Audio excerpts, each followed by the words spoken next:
मेरी औकात नहीं, ये तो करम है उनका, वरना मुझ में তো ऐसी बात नहीं। আমি প্রথমে শুকরিয়া জ্ঞাপন করতে চাই মহান রাব্বুল আলামিন ও তার হাবিবের প্রতি, যার অশেষ ও কৃত্রিম রহমতের উসিলায় আমি আপনাদের সামনে দাঁড়াতে পেরেছি। সাথে সাথে আমি কৃতজ্ঞতা জ্ঞাপন করতে চাই খলিফাপাড়া ইউনিট সহ গোছে কমিটি বাংলাদেশ দক্ষিণ ছানগাঁও ইউনিট। আসলে খলিফাপাড়া ইউনিট থেকে যদিও বা দক্ষিণ ছানগাঁও শুরুটা হয়েছে, তবে আমাদের কার্যক্রমটা মূলত দক্ষিণ ছানগাঁও থেকে শুরু হয়েছে। যেটা না বললে নয়, গোছে কমিটি বাংলাদেশ খলিফাপাড়া ইউনিট কখনো পদ পদবীর জন্য কাজ করে নাই, করছে না, ভবিষ্যতেও করবে না ইনশাল্লাহ।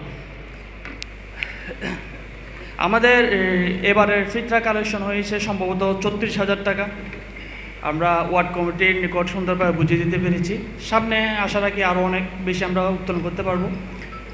গোছে কমিটি খলিফাপাড়া ইউনিটের কার্যক্রম সম্পর্কে পূর্বের গোছে কমিটি ছানগাঁও 4 নং ওয়ার্ডের নেতৃবৃন্দরা অবগত রয়েছেন।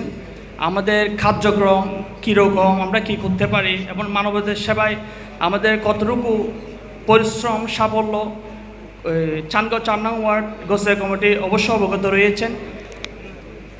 এবং সেদিক থেকে লক্ষ্য রেখে গোছে কমিটি বাংলাদেশ খলিফাপাড়া ইউনিটকে যথাযথ মূল্যায়ন করবে বলে এই আশা রেখে আমি আমার সংক্ষিপ্ত বক্তব্য এখানে শেষ করছি। আসসালামু আলাইকুম। जितना दिया सरकार ने मुझको उतनी मेरी औकात नहीं, ये तो करम है उनका, वरना मुझ में तो ऐसी बात नहीं। इश्क शहेबत से पहले मुफलिस व खस्ता हाल था मैं, इश्क शहेबत